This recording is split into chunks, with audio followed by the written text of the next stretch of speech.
Hello மக்களே, Pandian store அடுத்து என்ன நடக்க போகுதுன்றதை இந்த ஒரு வீடியோவில் ஒரு குட்டி பிரமோவாக பார்க்கலாம் வாங்க. சரவணன் மறுபடியும் அஞ்சலி கூட கோவிலில் பேசிகிட்டு இருக்காங்க. என் வாழ்க்கையை நினச்சாலே எனக்கு கஷ்டமாக இருக்குது அஞ்சலி, என் வாழ்க்கையில் என்ன முடிவு எடுக்கிறதுன்னு தெரியலன்றாங்க. என்னாச்சு சரவணா, நீ இந்த அளவுக்கு ஃபீல் பண்ணி பேசிகிட்டு இருக்க, என்ன ஆச்சு தெரியுமான்ட்டு அவங்களுடைய ஸ்டோரி எல்லாமே சொல்லிட்டு இருக்காங்க. இந்த மாதிரி எல்லாம் ஆயிடுச்சுன்னு சொல்லிட்டு அதெல்லாம் கேட்டு அஞ்சலி அட்வைஸ் பண்ணிட்டு இருக்காங்க. சரி விடு பார்த்துக்கலாம் அப்படின்ட்டு அதே கோவிலுக்கு நம்மளுடைய பாண்டியனுமே வராங்க. சரவணன் அஞ்சலி கூட பேசிட்டு இருக்கிறத பார்த்த பாண்டியன் ஷாக் ஆகுறாங்க. அப்ப அந்த தங்கமேலுடைய அம்மா பாக்கியம் சொன்னது எல்லாமே உண்மையா அப்படின்ற மாதிரி சரவணனுக்கு பயங்கரமான ஒரு குழப்பமா இருந்துட்டு இருக்கு நம்மளுடைய பாண்டியனுக்கு. அதுக்கு அடுத்து தான் வந்து பேசி முடிச்சுட்டு நம்ம சரவணன் வரவும் அப்பா நீங்களான்றாங்க. வாட சரவணன் போலான்னு சொல்லிட்டு வழியில இருந்து மீட் பண்ணிட்டு அங்க இருந்து நடந்து போவாங்க.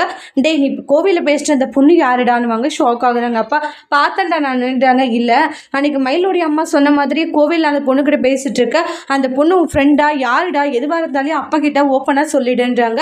சொல்லாம மனசுலேயே வச்சுட்டு இருந்தா அது சரியாகிடுமா சொல்லு, யார் என்னன்றது தெளிவாக என்கிட்ட சொல்லிட்டு அப்போ எதுவாக இருந்தாலே நான் உனக்காக நல்ல விஷயமா இருந்தால் நான் பண்ணி வைப்பேன். அந்த பொண்ணு யாருன்னு கேட்குறாங்க. பாண்டியன் அப்படியே பாண்டியன் சொன்னதை கேட்டு ஷாக் ஆகுறாங்க. நம்ம சரவணுடைய முடிவு என்னன்னு வெயிட் பண்ணி பார்க்கலாம். தேங்க்யூ.